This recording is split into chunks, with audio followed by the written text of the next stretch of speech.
अस्सलाम वालेकुम। उम्मीद है सब ठीक होंगे। लास्ट टाइम हमने हाइब्रिडाइजेशन को एंड किया था। हाइब्रिडाइजेशन में हमने बताया था sp3 sp2 sp हाइब्रिडाइजेशन के बारे में बताया था। आज पिछले टॉपिक के अंदर ज़्यादा नहीं जाएंगे। जो न्यू टॉपिक है उसके अंदर कुछ बेसिक कंसेप्ट को समझेंगे। न्यू टॉपिक को स्टार्ट करने से पहले उसके अंदर इम्पॉर्टेंट चीज़ें हैं जिनकी बेस होना ज़रूरी है। न्यू टॉपिक कौन सा है? न्यू टॉपिक है आपके पास MOT मॉलिक्यूलर ऑर्बिटल थ्योरी। अब जब भी एक नई थ्योरी आती है, कोई भी एक नई थ्योरी क्यों आती है? नई थ्योरी इस वजह से आती है क्योंकि पुरानी थ्योरी के अंदर कुछ न कुछ ड्रॉबैक्स होते हैं, या पुरानी थ्योरी कुछ पॉइंट को एक्सप्लेन नहीं कर पाती और न्यू थ्योरी हर एक पॉइंट को एक्सप्लेन करती है, जिसकी वजह से नई थ्योरीज आती हैं। मतलब जैसे हमने विस्पर थ्योरी पढ़ा, तो विस्पर थ्योरी के बाद हमने कहा VBT। अब विस्पर थ्योरी के अंदर हमने ड्रॉबैक्स बताया था। विस्पर थ्योरी ये नहीं बताती कि single bond, double bond, triple bond कैसे बनता है। फिर VBT पढ़ा और VBT के अंदर हमने कहा कि VBT बता रही है सिंगल बॉन्ड, डबल बॉन्ड कैसे बन रहा है। लेकिन VBT ये नहीं बताती थी कि आपके पास CH4 के अंदर सारे के सारे बॉन्ड इक्वल क्यों हैं। फिर CH4 को एक्सप्लेन करने के लिए एक और थ्योरी आई जिसे हमने कहा हाइब्रिडाइजेशन है। फिर हाइब्रिडाइजेशन पढ़ने के बाद अब हाइब्रिडाइजेशन के अंदर कुछ ऐसे कंसेप्ट हैं जो मुकम्मल हाइब्रिडाइजेशन उन्हें एक्सप्लेन नहीं कर पाता। अब उन सारे कंसेप्ट को एक्सप्लेन करने के लिए एक और मॉडर्न थ्योरी है, इसको बोला जाता है MOT मॉलिक्यूलर ऑर्बिटल थ्योरी। हम ये बात करेंगे कि पुरानी थ्योरी के अंदर कौन से ऐसे ड्रॉबैक्स हैं कि मॉलिक्यूलर ऑर्बिटल थ्योरी की ज़रूरत पड़ी। तो सबसे पहले मॉलिक्यूलर ऑर्बिटल थ्योरी को जिन दो साइंटिस्ट ने एक्सप्लेन किया उनका नाम है होन्स एंड मुलिकन। होन्ड एंड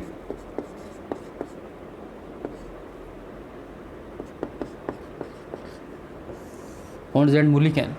क्या चीज़ एक्सप्लेन नहीं करती पुरानी थ्योरीज़?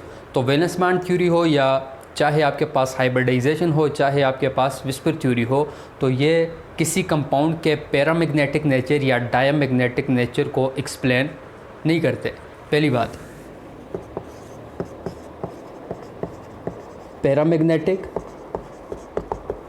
बिहेवियर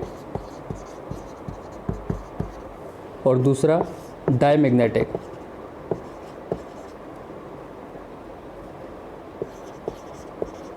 डायमैग्नेटिक बिहेवियर को एक्सप्लेन नहीं करते। ये क्या होता है थोड़ी देर में हम देखते हैं। तीसरी बात यह है कि ये बॉन्ड लेंथ के बारे में नहीं बता रहे। बॉन्ड लेंथ के बारे में नहीं बता रहे, बॉन्ड एनर्जी के बारे में नहीं बता रहे, ठीक है। बॉन्ड ऑर्डर के बारे में नहीं बताते, ठीक है। बॉन्ड ऑर्डर से क्या मुराद है, इन तीनों चीज़ों को हम डिटेल में देखेंगे। इसके अलावा और क्या चीज़ है जो पैरामैग्नेटिक बिहेवियर, मतलब जो MOT एक्सप्लेन करेगी, बाकी थ्योरी एक्सप्लेन नहीं करते। तो इसके अलावा है आपके पास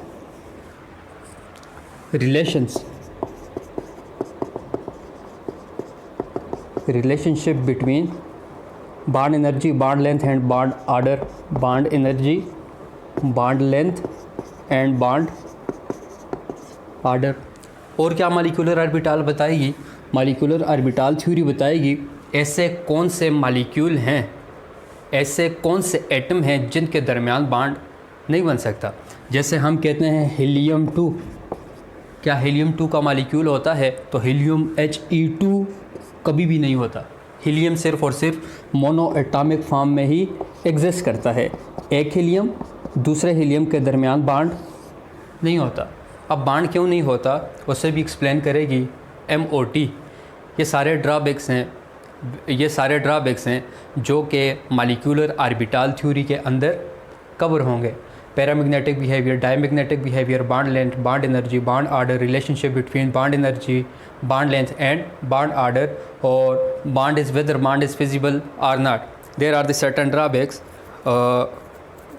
कुछ ड्रॉबैक्स हैं in whisper theory and valence band theory and hybridization, due to which MOT is presented. In MOT, the paramagnetic behavior, diamagnetic behavior are explained, that why some elements, why some atoms are paramagnetic and some are diamagnetic. What is bond length, what is bond energy, what is bond order, what is the relationship between these. अब हम इसको एक एक करके देखेंगे. सबसे पहले हम देखते हैं पैरामैग्नेटिक बिहेवियर क्या होता है, या पैरामैग्नेटिक कंपाउंड क्या होते हैं, या पैरामैग्नेटिक मॉलिक्यूल क्या होते हैं. नंबर 1, पोस्टुलेट हम बाद में पढ़ेंगे.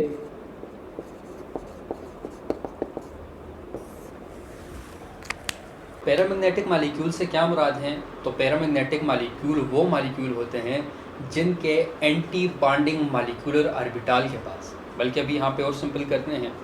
What is paramagnetic molecule? वो मॉलिक्यूल जिनके पास अनपेयर्ड इलेक्ट्रॉन होते हैं. What is paramagnetic? Those which have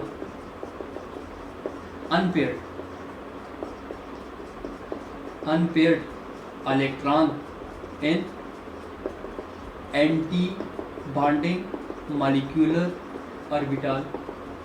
जिनके पास एंटी बॉन्डिंग मॉलिक्यूलर ऑर्बिटल में अनपेयर्ड इलेक्ट्रॉन होते हैं, वो पैरामैग्नेटिक इन नेचर होते हैं. What is meant by paramagnetic in nature? Paramagnetic nature के वो मॉलिक्यूल होते हैं जो मैग्नेट की तरफ अट्रैक्शन शो करते हैं. They are attracted towards magnetic field और मैग्नेट, ये मैग्नेट की तरफ अट्रैक्शन शो करते हैं. अट्रैक्टेड टूवर्ड्स मैग्नेटिक फील्ड, जब दे show deflection in magnetic field, magnet की तरफ ये अट्रैक्शन शो करेंगे. इस डेफिनेशन के अंदर हमने एक लफ्ज़ यूज़ किया, एंटी बॉन्डिंग मॉलिक्यूलर ऑर्बिटल. क्या होता है अभी हमने पोस्टुलेट्स के बाद ये पढ़ना है. सिर्फ इतना भी याद रखें कि पैरामैग्नेटिक कंपाउंड वो कंपाउंड या पैरामैग्नेटिक मॉलिक्यूल वो मॉलिक्यूल होते हैं जिनके पास एंटी बॉन्डिंग मॉलिक्यूलर ऑर्बिटल में अनपेयर्ड इलेक्ट्रॉन हो. What are paramagnetic? Those molecule which have unpaired electron in anti bonding molecular orbital are called paramagnetic compound. दूसरी बात हमने की डायमैग्नेटिक. डायमैग्नेटिक क्या है? इसका ऑपोजिट डायमैग्नेटिक. डायमैग्नेटिक बिहेवियर क्या है? तो कहता है कि ऐसे मॉलिक्यूल जिनके एंटी बॉन्डिंग मॉलिक्यूलर ऑर्बिटल के अंदर अनपेयर्ड इलेक्ट्रॉन ना हो, इसका ऑपोजिट है. Those molecule which do not have unpaired electron in anti bonding molecular orbital are called diamagnetic. Diamagnetic molecule, उनको डायमैग्नेटिक मॉलिक्यूल कहते हैं. Paramagnetic attracted toward magnetic field. Paramagnetic में अनपेयर्ड इलेक्ट्रॉन होने की वजह से वो मैग्नेट की तरफ अट्रैक्शन शो करते थे, लेकिन यहाँ पे डायमैग्नेटिक जो होंगे वो मैग्नेट की तरफ अट्रैक्शन शो नहीं करते. यही इनका मेन डिफरेंस है. पहली बात, which have anti bonding molecular orbital के अंदर अनपेयर्ड इलेक्ट्रॉन नहीं है. एक बात, एंटी बॉन्डिंग मॉलिक्यूलर ऑर्बिटल के अंदर अगर अनपेयर्ड इलेक्ट्रॉन नहीं होंगे तो उसे हम बोलते हैं डायमैग्नेटिक. अगर अनपेयर्ड इलेक्ट्रॉन नहीं होंगे तो क्या होगा? तो वो मैग्नेट की तरफ attraction show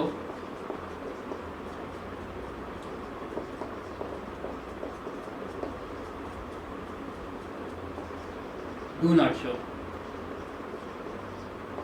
attraction toward magnet, या मैग्नेट की तरफ अट्रैक्शन ये शो नहीं करेंगे. ये कौन एक्सप्लेन नहीं कर रहा, ये विस्पर थ्योरी नहीं बता रही कि ऑक्सीजन पैरामैग्नेटिक है, डायमैग्नेटिक है, नाइट्रोजन पैरामैग्नेटिक है, डायमैग्नेटिक है, हाइड्रोजन पैरामैग्नेटिक है, डायमैग्नेटिक है, हीलियम पैरामैग्नेटिक है, डायमैग्नेटिक है. इन्होंने अभी तक ये नहीं बताया. इनको कौन बताएगा? मॉलिक्यूलर ऑर्बिटल थ्योरी बताएगी, जब हम मॉलिक्यूलर ऑर्बिटल थ्योरी को स्टार्ट करेंगे. और क्या नहीं बताया? इसने बॉन्ड लेंथ का नहीं बताया. अभी तक हमने ये नहीं पढ़ा कि हमारे पास तीसरा पॉइंट है बॉन्ड लेंथ. बॉन्ड लेंथ से मुराद है क्या carbon to carbon single bond की बॉन्ड लेंथ ज़्यादा होगी? क्या carbon to carbon double bond की बॉन्ड लेंथ ज़्यादा होगी? क्या carbon to carbon triple bond की बॉन्ड लेंथ ज़्यादा होगी? अभी तक ये भी हमने नहीं पढ़ा कि बॉन्ड लेंथ कहाँ पे ज़्यादा है, सिंगल बॉन्ड में ज़्यादा है, डबल बॉन्ड में ज़्यादा है या ट्रिपल बॉन्ड में ज़्यादा है। Bond energy, the amount of energy required to break the bond between two atom, कितनी एनर्जी हमें चाहिए होगी कि हम कार्बन कार्बन के दरमियान सिंगल बॉन्ड को तोड़ दें, कार्बन डबल बॉन्ड कार्बन के दरमियान इस बॉन्ड को तोड़ने के लिए कितनी एनर्जी चाहिए, इसके लिए कितनी एनर्जी चाहिए। क्या डबल बॉन्ड को तोड़ना आसान है, सिंगल बॉन्ड को तोड़ना आसान है या ट्रिपल बॉन्ड को तोड़ना आसान है, किसको आसानी से तोड़ा जा सकता है। तीसरा है bond order. Bond order explain किया लेकिन एग्जैक्ट तरह से एक्सप्लेन नहीं किया। जैसे हमने कहा कि ऑक्सीजन का जो मॉलिक्यूल है O2, बॉन्ड ऑर्डर से पहले सिंपल मुराद लें तो सिंपल मुराद क्या है कि दो एटम के दरमियान बॉन्ड कितने हैं तो इसका बॉन्ड ऑर्डर कहलाता है। जैसे हम कहते हैं कि हाइड्रोजन के दरमियान, हाइड्रोजन मॉलिक्यूल के दरमियान एक बॉन्ड है तो इसका बॉन्ड ऑर्डर हो जाएगा 1। ऑक्सीजन के दरमियान डबल बॉन्ड है तो इसका बॉन्ड ऑर्डर हो जाएगा 2। नाइट्रोजन के दरमियान ट्रिपल बॉन्ड है तो इसका बॉन्ड ऑर्डर क्या हो जाएगा, तो इसका बॉन्ड ऑर्डर हो जाएगा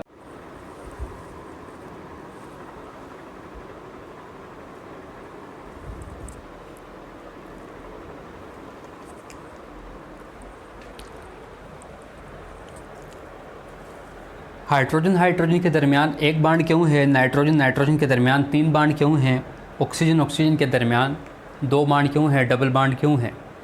ये तो हमने वीबीटी ने भी बताया। हमें हाइब्रिडाइजेशन से भी एक्सप्लेन होता है कि इनके पास जितने अनपेयर्ड इलेक्ट्रॉन होंगे उस लिहाज से बॉन्ड बनते हैं। लेकिन मॉलिक्यूलर ऑर्बिटल थ्योरी आपको ये भी बताएगी कि O2 पॉजिटिव के अंदर O2 पॉजिटिव का बॉन्ड ऑर्डर क्या है। इसके पास पॉजिटिव से मुराद एक इलेक्ट्रॉन कम होता है तो इसका बॉन्ड ऑर्डर क्या होगा। अभी तक आपने सिर्फ यही सुना single bond, double bond, triple bond. अब आप ये भी सुनेंगे 1.5 बॉन्ड, 2.5 बॉन्ड, 3.5 बॉन्ड। ये बॉन्ड क्या होते हैं, इनको भी हम मॉलिक्यूलर ऑर्बिटल थ्योरी के अंदर डिस्कस करते हैं। इसके अलावा हम डिस्कस करते हैं H2 पॉजिटिव के अंदर बॉन्ड ऑर्डर क्या होगा, क्या 1 होगा, 1.5 होगा, 2 होगा, कैसे बॉन्ड ऑर्डर हम निकालेंगे तो हम आगे पढ़ेंगे। अभी सिर्फ मैं ये बता रहा हूँ कि इसके अंदर पढ़ना क्या है। ये टर्म्स बार बार यूज़ होंगे। जब मैं बोलूँगा पैरामैग्नेटिक इन नेचर तो फिर दोबारा हम ये एक्सप्लेन नहीं करेंगे कि पैरामैग्नेटिक वो होता है जिसके पास एंटी बॉन्डिंग मॉलिक्यूलर ऑर्बिटल में अनपेयर्ड इलेक्ट्रॉन हो और वो मैग्नेट की तरफ अट्रैक्ट हो। फिर मैं जब बात करूँगा बॉन्ड लेंथ की तो मैं ये बात नहीं करूँगा कि दो एटम के दरमियान जो बॉन्ड की लेंथ होती है उसे बॉन्ड लेंथ कहा जाता है। The distance between two bonded atom या the distance between nuclei of 2 bonded atom is called bond length. Bond energy, amount of energy required to break the bond between 2 atom is called bond energy. Bond order tell us that how much bonds exist between 2 atoms. इसके बाद relationship between bond energy, bond length, bond order. इसका क्या मुराद है, इसका मुराद ये है कि अगर इसके अंदर एक बॉन्ड है, इसके अंदर 2 बॉन्ड हैं, इसके अंदर 3 बॉन्ड हैं तो 3 बॉन्ड को क्या तोड़ना आसान है, 2 को आसान है या 1 को आसान है। जितनी ज़्यादा बॉन्ड लेंथ होगी इसको तोड़ने के लिए कम एनर्जी चाहिए होगी या ज़्यादा चाहिए होगी, ये रिलेशनशिप में आएगा। जैसे बॉन्ड लेंथ, बॉन्ड ऑर्डर, क्या जब 2 कार्बन के दरमियान 3 बॉन्ड होंगे तब 2 कार्बन एक दूसरे से ज़्यादा दूर होंगे, या जब 2 कार्बन के दरमियान 2 बॉन्ड होंगे तब वो एक दूसरे से ज़्यादा फासले पे होंगे। मैं कह रहा हूँ ये 2 कार्बन है, इनके दरमियान डबल बॉन्ड है और इन दोनों के दरमियान लेंथ ज़्यादा है। ये जब 2 कार्बन के दरमियान 3 बॉन्ड हो जाएंगे, ट्रिपल बॉन्ड हो जाएंगे तो बॉन्ड लेंथ पे क्या असर पड़ेगा, क्या बॉन्ड लेंथ छोटी हो जाएगी या बॉन्ड लेंथ ज़्यादा हो जाएगी। लास्ट हमने कहा कि He2 के दरमियान बॉन्ड फिजिबल है कि नहीं है, इस पे भी देखेंगे। अगर He2 मॉलिक्यूल बॉन्ड नहीं बनाता तो क्यों नहीं बनाता, अगर ऑक्सीजन डबल बॉन्ड बना रहे तो क्यों बना रहे, नाइट्रोजन ट्रिपल बॉन्ड नाइट्रोजन बना रहे तो क्यों बना रहे, ये भी यही कहेगा। जिस तरह वीबीटी और हाइब्रिडाइजेशन ने कहा कि N triple bond N, 2 nitrogen के दरमियान ट्रिपल बॉन्ड है। Lewis theory octet rule complete करने के लिए 2 नाइट्रोजन आपस में ट्रिपल बॉन्ड बनाएंगे, ये भी कहा। लेकिन इसके अंदर हम यही चीज़ एक्सप्लेन करेंगे लेकिन किसी और तरीके से। हम ये साबित करेंगे कि दो नाइट्रोजन के दरमियान ट्रिपल बॉन्ड ही होता है, डबल बॉन्ड नहीं हो सकता। हम इस थ्योरी में किसी अलग तरीके से, जिस तरह होर्न्स एंड मुलिकन ने बताया, उस तरीके से एक्सप्लेन करेंगे, उस मेथड से एक्सप्लेन करेंगे कि ऑक्सीजन के दरमियान डबल बॉन्ड क्यों है। सबसे पहले थोड़ा हाइड्रोजन को लेकर डिस्कस करेंगे। सबसे सिंपल से कम्प्लेक्स की तरफ जाएंगे। हाइड्रोजन है, हीलियम के बाद नाइट्रोजन और ऑक्सीजन की एनर्जी लेवल डायग्राम आपने बनानी है। आपके लेवल पे ये 4 इम्पॉर्टेंट हैं, ठीक है। अब सबसे पहले चलते हैं हाइड्रोजन। तो अभी हम कितनी चीज़ें एक्सप्लेन करेंगे। हम एक्सप्लेन करेंगे बॉन्डिंग मॉलिक्यूलर ऑर्बिटल क्या है, एंटी बॉन्डिंग मॉलिक्यूलर ऑर्बिटल क्या है, एनर्जी किसकी कम है, किसकी एनर्जी ज़्यादा है अकॉर्डिंग टू होर्न्स एंड मुलिकन। तो H2 को पहले लेके चलते हैं। हाइड्रोजन मॉलिक्यूल, इसका बॉन्ड ऑर्डर निकालेंगे, लास्ट पे जाके 1 आएगा विद फार्मूला। तो हमें पता है H2 मॉलिक्यूल बनने के लिए कितने हाइड्रोजन चाहिए? 2 हाइड्रोजन चाहिए। एक हाइड्रोजन की इलेक्ट्रॉनिक कन्फिगरेशन 1s1 पे ख़त्म, दूसरे की इलेक्ट्रॉनिक कन्फिगरेशन भी 1s1 पे ख़त्म। इसका मतलब H2 के अंदर एटॉमिक ऑर्बिटल कितने हैं? H2 के अंदर 2 एटॉमिक ऑर्बिटल हैं। यहाँ पे हम बनाएंगे एक एटॉमिक ऑर्बिटल, दूसरा एटॉमिक ऑर्बिटल। कौन से एटॉमिक ऑर्बिटल? तो ये आपके पास है सिग्मा, ये आपके पास है 1s1 बोल दें, सिंपल। सिग्मा से भी 1s1 बोल दें, ठीक है। कौन से हैं? ये 2 हाइड्रोजन मॉलिक्यूल की हम एनर्जी लेवल डायग्राम बना रहे हैं। Energy level diagram. अब होर्न्स एंड मुलिकन क्या कहते हैं? होर्न्स एंड मुलिकन कहते हैं जब 2 एटॉमिक ऑर्बिटल आपस में कंबाइन होते हैं तो ये पुराने ऑर्बिटल को तोड़ते हैं, पुराने ऑर्बिटल को तोड़ते हैं और नए ऑर्बिटल बनाते हैं। नए ऑर्बिटल बनाते हैं, नए ऑर्बिटल को बोला जाता है मॉलिक्यूलर ऑर्बिटल। पुराने वाले कौन से थे? ये एटॉमिक है, एटॉमिक ऑर्बिटल। ये कौन सा? Atomic orbital. यूँ समझ लिया, 2 एटॉमिक ऑर्बिटल थे, दोनों आपस में कंबाइन होके 2 मॉलिक्यूलर ऑर्बिटल बनाएंगे। जैसे मैं लिखता हूँ 2 मॉलिक्यूलर ऑर्बिटल, एक मॉलिक्यूलर ऑर्बिटल, दूसरा molecular orbital. 2 atomic orbital combine होके एक मॉलिक्यूलर ऑर्बिटल नहीं बनाएगा, 2 एटॉमिक ऑर्बिटल कंबाइन होके 2 मॉलिक्यूलर ऑर्बिटल ही बनाएंगे। अब 2 मॉलिक्यूलर ऑर्बिटल तो बना दिए, अब सवाल ये है इसको हमने नीचे बनाया, इसको हमने ऊपर बनाया, इसकी वजह क्या है? तो इसकी वजह है आपके पास इनकी एनर्जी डिफरेंस। एनर्जी डिफरेंस से क्या मुराद है? इसको बोला हमने मॉलिक्यूलर ऑर्बिटल, मॉलिक्यूलर ऑर्बिटल। इसको भी हमने बोला मॉलिक्यूलर ऑर्बिटल, दोनों को मॉलिक्यूलर ऑर्बिटल बोला। अब ज़रा देखें इसको हमने सेपरेट क्यों किया। इन दोनों की एनर्जी एटॉमिक ऑर्बिटल के इक्वल है, इन दोनों की एनर्जी एटॉमिक ऑर्बिटल के इक्वल हैं। एग्जांपल से समझें, मैं कहता हूँ कि इस एटॉमिक ऑर्बिटल की एनर्जी अभी 5 यूनिट है, इस एटॉमिक ऑर्बिटल की एनर्जी 5 यूनिट है। सपोज़ करके बता रहा हूँ, एग्जैक्ट नहीं बता रहा हूँ कि कैसे अप एंड डाउन बने, ठीक है। जब आपस में कंबाइन हुए तो 2 मॉलिक्यूलर ऑर्बिटल बने। एक मॉलिक्यूलर ऑर्बिटल की एनर्जी एटॉमिक ऑर्बिटल से कम होगी और दूसरे मॉलिक्यूलर ऑर्बिटल की एनर्जी एटॉमिक ऑर्बिटल से ज़्यादा होगी। मतलब 5 + 5 कितना हो गया? 10 हो गया। तो एक की 5 से कम होगी। आप 3 लिख लें, आप 4 लिख लें, 2 लिख लें, 1 लिख लें। मैं इधर लिखता हूँ, जैसे यहाँ पे मैं लिख लिया 4 यूनिट, इधर 5 यूनिट थी, इधर 4 यूनिट होगी, 3 यूनिट लिख लें। और दूसरे की एनर्जी ज़्यादा होगी, जितना ये कम होगा उतना ही ज़्यादा होगा। 4 यूनिट में कितना प्लस करेंगे कि 10 बन जाए? तो इधर हम लिखेंगे 6 यूनिट। अब मालिक्यूलर ऑर्बिटल की एनर्जी को देखें तो ये बराबर है एटॉमिक ऑर्बिटल की एनर्जी के बारे में। ये पहला पोस्टुलेट है किसका? ये पहला पोस्टुलेट है आपके पास मालिक्यूलर ऑर्बिटल थ्योरी का। What is the first postulate? तो फर्स्ट पोस्टुलेट के अंदर कहता है कि when two atomic orbital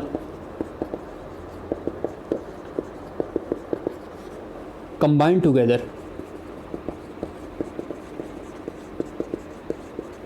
they form molecular orbital, one having low energy while second molecular orbital have high energy, then किससे? then atomic orbital।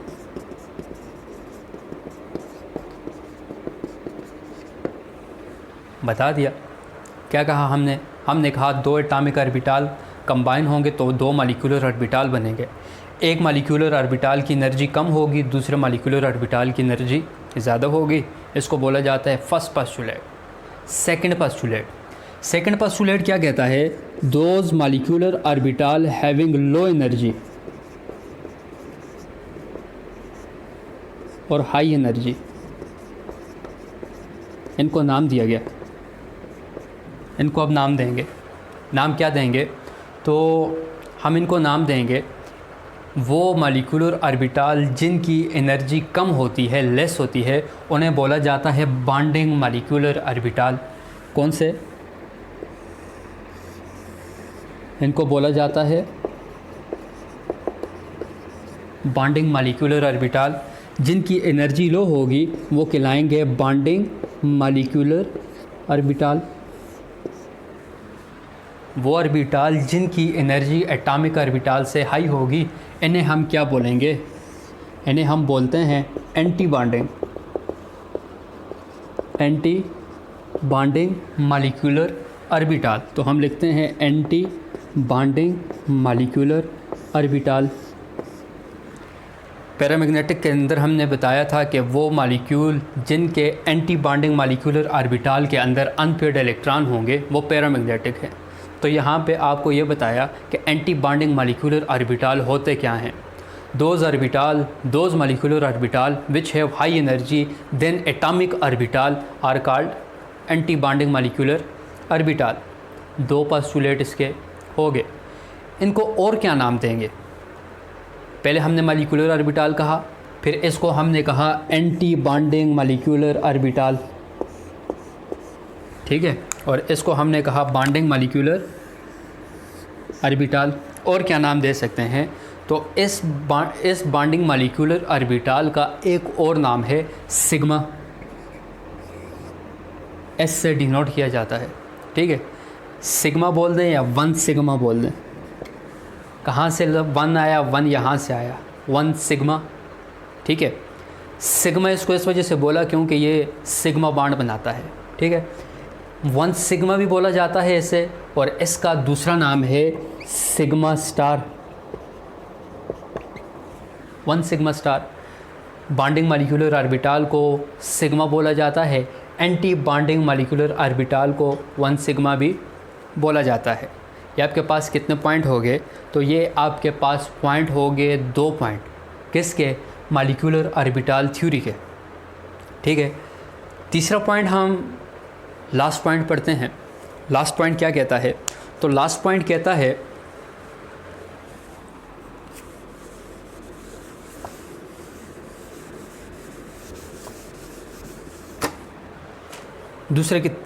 तीसरे point की तरफ जाते हैं। तो तीसरा पॉइंट क्या कहता है?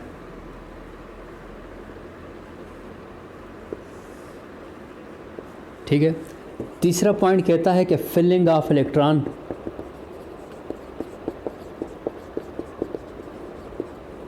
अकॉर्डिंग टू कौन सा प्रिंसिपल? Half power.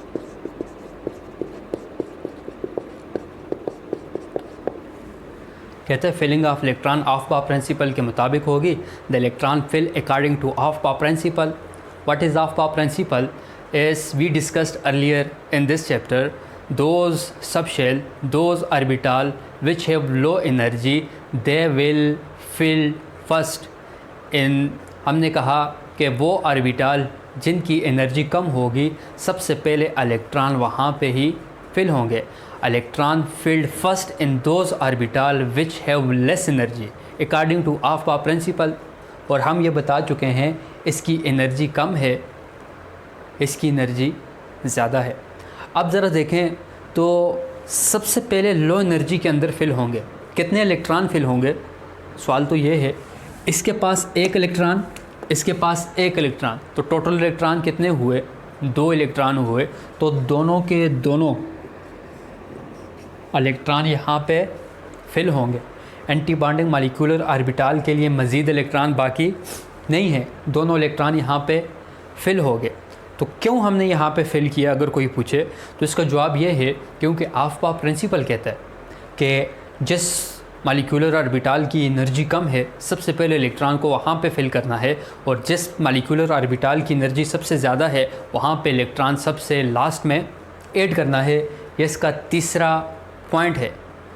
अब ये वाला ऑर्बिटल एम्प्टी रहेगा किस केस में? तो हाइड्रोजन के केस में। हाइड्रोजन के केस में ये एम्प्टी रहेगा। Fourth step and last step, fourth step के बाद हम एनर्जी लेवल डायग्राम्स पे ही तवज्जो देंगे। फोर्थ स्टेप क्या कहता है? फोर्थ स्टेप कहता है कि how to find the bond order. Bond order, bond order को कैसे फाइंड करेंगे? तो इसका फार्मूला है बॉन्ड ऑर्डर का, number of electrons in bonding molecular orbital minus number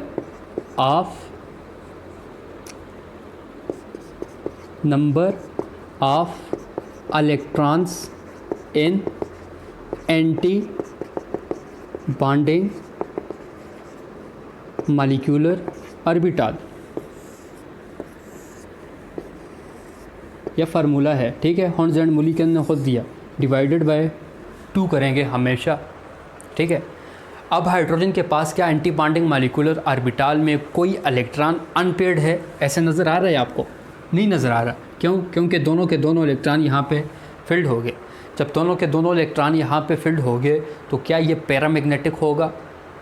of course नहीं होगा, क्योंकि एंटी बॉन्डिंग मॉलिक्यूलर ऑर्बिटल के अंदर अनपेयर्ड इलेक्ट्रॉन नहीं है। जब अनपेयर्ड इलेक्ट्रॉन नहीं है तो ये मैग्नेट की तरफ हाइड्रोजन अट्रैक्ट नहीं होगा, ठीक है।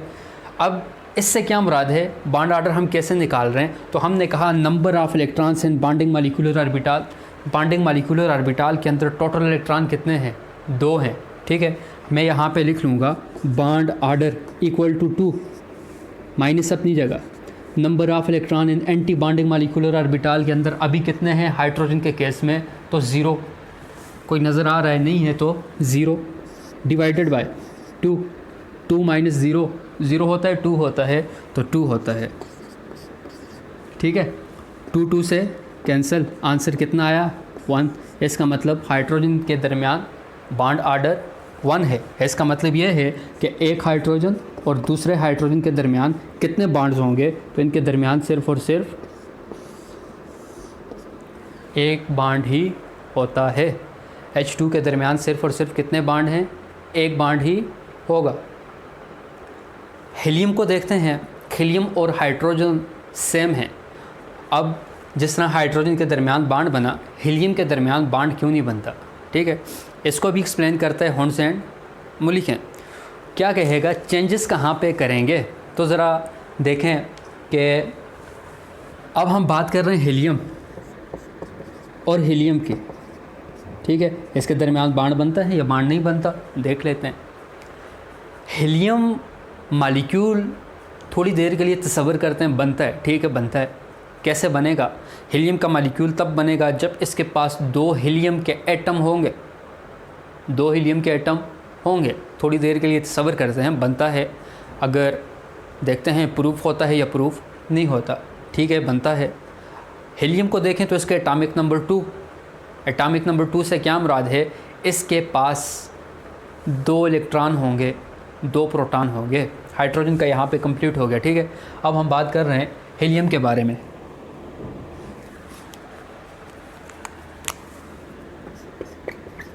हीलियम के बारे में, एक हीलियम एटम के पास कितने इलेक्ट्रॉन हैं? तो 2। एक हाइड्रोजन के पास था तो उसको हमने चेंज करके 2 लिख लिया, क्योंकि हीलियम के पास 2 इलेक्ट्रॉन्स होते हैं। अगर आपके जहन में ये आ रहा है कि 3 हो गए, 4 हो गए, 5 हो गए, 6 हो गए, 7 हो गए, 8 हो गए, 9 हो गए, तो फिर क्या होगा वो हम आगे देखेंगे। अभी मैंने कहा कि सिंपल से एक कम्प्लेक्स की तरफ जा रहे हैं। हाइड्रोजन 1 इलेक्ट्रॉन था, पहले उससे एक्सप्लेन किया, अब 2 वाले को एक्सप्लेन कर रहे हैं, ठीक है। टोटल कितने इलेक्ट्रॉन हो गए? 2 एटॉमिक ऑर्बिटल हैं हीलियम के पास, एक हीलियम के पास, दूसरा हीलियम के पास। इसको भी 1s, इसको हम बोलते हैं 1s2 और इसको बोलते हैं 1s2। क्यों? 2 इलेक्ट्रॉन की इलेक्ट्रॉनिक कन्फिगरेशन 1s2 पे ही ख़त्म होती है। 2 एटॉमिक ऑर्बिटल कंबाइन होंगे तो कितने मॉलिक्यूलर ऑर्बिटल बनेंगे? 2 मॉलिक्यूलर ऑर्बिटल बनेंगे। एक की एनर्जी कम होगी, दूसरे की एनर्जी ज़्यादा होगी। जिसकी एनर्जी कम है उसे बॉन्डिंग मॉलिक्यूलर ऑर्बिटल या 1 सिग्मा स्टार बोलेंगे, ठीक है, 1 सिग्मा स्टार। जिस मॉलिक्यूलर ऑर्बिटल की एनर्जी ज़्यादा वो एंटी बॉन्डिंग मॉलिक्यूलर ऑर्बिटल, और इसे बोलेंगे 1 सिग्मा स्टार।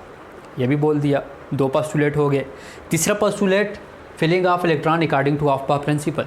टोटल इलेक्ट्रॉन्स की तादाद कितनी है? तो टोटल इलेक्ट्रॉन्स की तादाद आपके पास 2 ये टोटल तादाद होगी 4। अब 4 को फिल करें तो एक ऑर्बिटल के अंदर मैक्सिमम कितने इलेक्ट्रॉन आते हैं? तो एक ऑर्बिटल के अंदर मैक्सिमम सिर्फ और सिर्फ 2 इलेक्ट्रॉन आते हैं, 2 से ज़्यादा इलेक्ट्रॉन नहीं आ सकते। तो फिल करें तो इसके अंदर 4 में से कितने इलेक्ट्रॉन आएंगे? 2 आ सकते हैं, एक ही ऑर्बिटल मौजूद है। बाकी कितने बच गए? 2 बच गए, लिख लिया। 4 इलेक्ट्रॉन्स को हमने मॉलिक्यूलर ऑर्बिटल के अंदर फिल कर दिया। सवाल ये है पैरामैग्नेटिक डायमैग्नेटिक। जिसने कहा पैरामैग्नेटिक तो इसके पास तो अनपेड इलेक्ट्रॉन नहीं है, ठीक है, ये डायमैग्नेटिक है। डायमैग्नेटिक वो होगा जिसके पास एंटी बॉन्डिंग मॉलिक्यूलर ऑर्बिटल में अनपेड इलेक्ट्रॉन नहीं होगा, या तो बिल्कुल कुछ नहीं होगा या तो पेयर फॉर्म में नहीं होगा। फिलिंग ऑफ इलेक्ट्रॉन्स भी हो गई। अब इसका जो लास्ट स्टेप है, लास्ट स्टेप से बॉन्ड ऑर्डर निकालना है हीलियम का। हीलियम का बॉन्ड ऑर्डर कैसे निकालेंगे? तो बॉन्ड ऑर्डर का फार्मूला था, बॉन्ड ऑर्डर का फार्मूला आपके पास क्या था कि bond order equal to number of electron in bonding molecular orbital minus number of electron in anti bonding molecular orbital. Number of electron कितने हैं? तो यहाँ पे 2 इलेक्ट्रॉन हैं, माइनस एंटी बॉन्डिंग में कितने हैं? तो 2 इलेक्ट्रॉन हैं, डिवाइडेड बाय 2। ये 2 फार्मूले से आता है, ठीक है। 2 - 2 equal to 0 divided by 2 equal to 0। इसका मतलब ये है कि 2 हीलियम के दरमियान कितने बॉन्ड होंगे? तो 0 बॉन्ड, कोई बॉन्ड भी नहीं बनता। तो हमने बताया था कि MOT बताती है कि H हीलियम का मालिक्यूल क्यों नहीं बनता, He2 क्यों नहीं बनता। हीलियम के एक एटम को भी मालिक्यूल ही कहा जाता है, मोनोएटॉमिक मालिक्यूल बोलते हैं। यहाँ तक आज के लिए। इसके बाद नेक्स्ट लेक्चर में हम डिस्कस करेंगे ऑक्सीजन की molecular energy level diagram.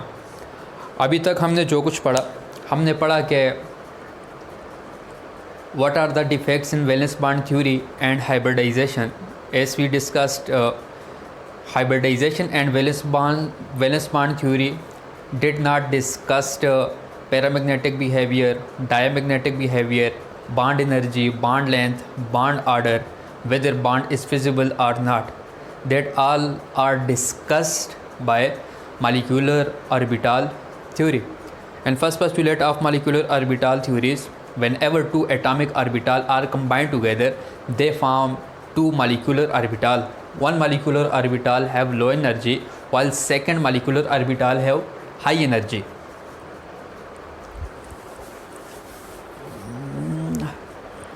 The orbital which have low energy are called bonding molecular orbital, while that molecular orbital which have high energy are called anti-bonding molecular orbital. Postulate number 3, the filling of electrons will be according to Aufbau principle. What is Aufbau principle? According to Aufbau principle, electrons are filled in those subshell which have less energy, Here bonding molecular orbital have less energy, so first of all electron will be filled in bonding molecular orbital. And in the last step, bond order. What is bond order? That how much bond are present between two atoms, whether one bond, two bond, three bond. In case of hydrogen, there is bond order of hydrogen molecule is 1. It means that there is only one bond present between two hydrogen atom, while in case of helium there is bond order is 0. It means that no bond is present between two helium atoms. So that's all. आज के लिए यहाँ तक ही, और इसके बाद oxygen की energy level diagram के बारे में पढ़ेंगे. इसके बारे में प्रैक्टिस करें, ठीक है. और ये बोर्ड के पेपर के लिहाज से इम्पॉर्टेंट है, ठीक है. Thank you.